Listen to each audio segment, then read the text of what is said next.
Okay, so good morning once again mga ka-pyro lover.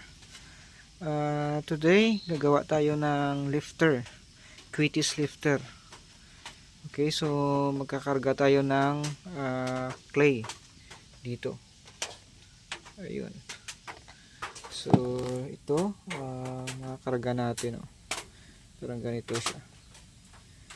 Okay, so ito yung gamit natin na clay. Ito ay bahay ng anay.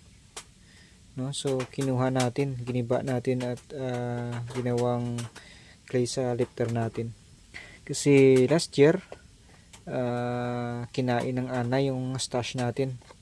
Kaya babawi tayo. So giniba natin yung bahay nila at ginamit dito sa lifter natin.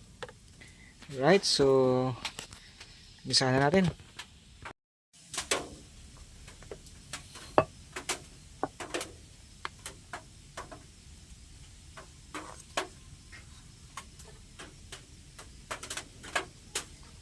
Pala ito yung paraan natin sa paggawa ng lifter Quitis. So maraming paraan, iba't iba yung paraan na ginagamit ng mga maker. So sa atin, ito yung paraan natin.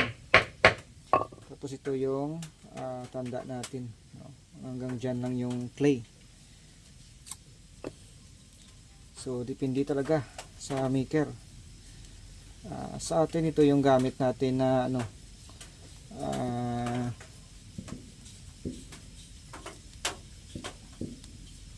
ito yung gamit natin. Yung iba diretsahan na yung gamit nila, so bali wala na silang ganito. Sa atin kasi, para mas madali, ito yung gamit natin para isang pukpukan na, no? So ayun na siya. Alright, tapos ito pa rin yung gamit natin, since sa whistle racket natin at saka yung pang lifter natin sa Quitis. Okay,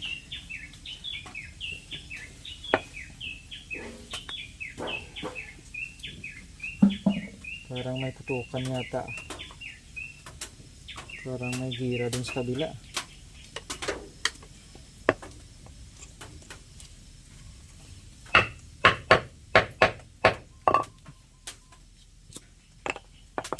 Tignan natin ng kunti kasi parang maluwag siya.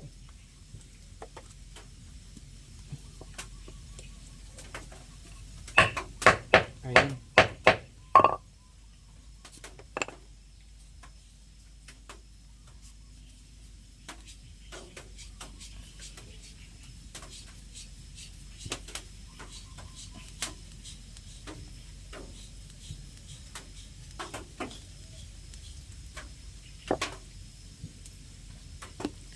Okay, so ito na.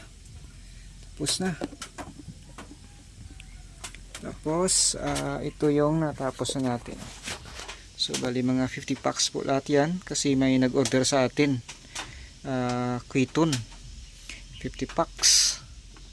Alright, ito na boss, yung mga orders mo. Ginagawa ko na. Sana makita mo sa YouTube ko. Okay, let's go. So magkakarga tayo ng powder, flash powder dito. Ito yung gamit natin. Ayun.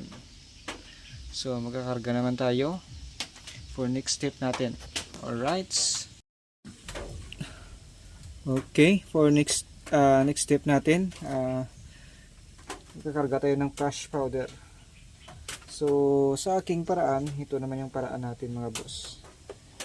So yung iba, ginaganon nila para madali.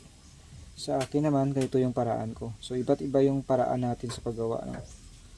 So ayun, para siksik talaga.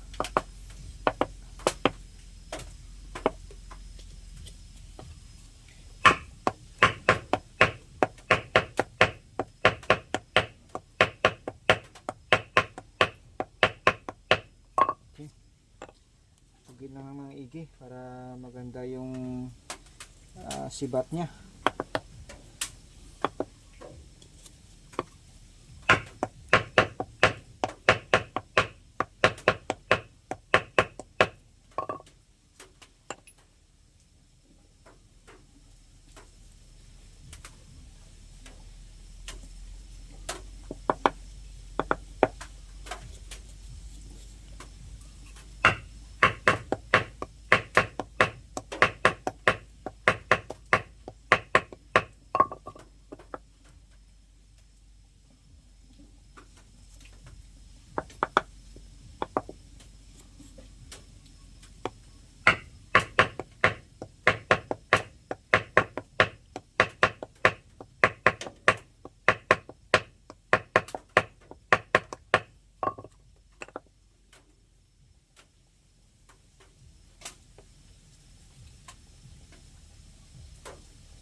So sa delay natin, pwede natin gawin ganito. Yun, para masiksik siya talaga.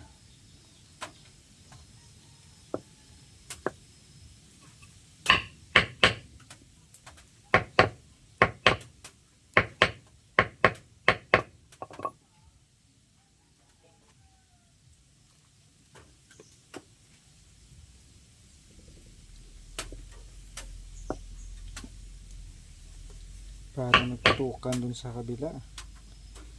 Parang gira yata.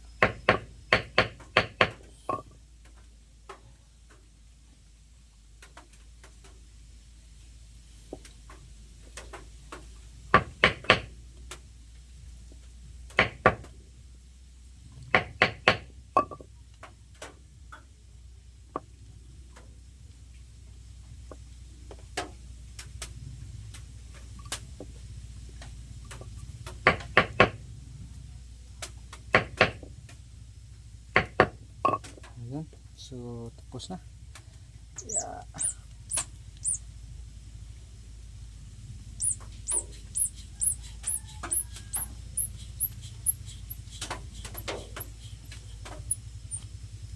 Okay. So yun na. Ready to fly it na siya. So ganito po yung paraan ko sa paggawa ng lifter ng quites natin. So maraming paraan po yun. Depende po sa maker kung anong mas madali para sa kanila. Ganun po yung ginagawa nila. Ganun din po sa atin. Okay, so let's go. Another step po tayo. Okay, mga kaparo lover, test fire natin yung ginawang natin na, na lifter sa Quito natin. So 4 na piraso try natin ha. So yung laman niya is clay lang, wala pong putok kasi bawal pa yung putok dito, baka barangay tayo eh. Okay, so clay lang yung laman niya, 20 grams. Let's try it. Okay. Okay, so test fire natin.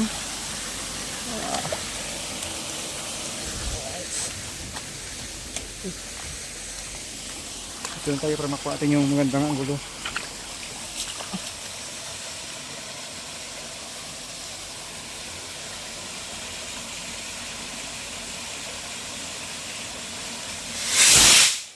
Ayun. Ang taas.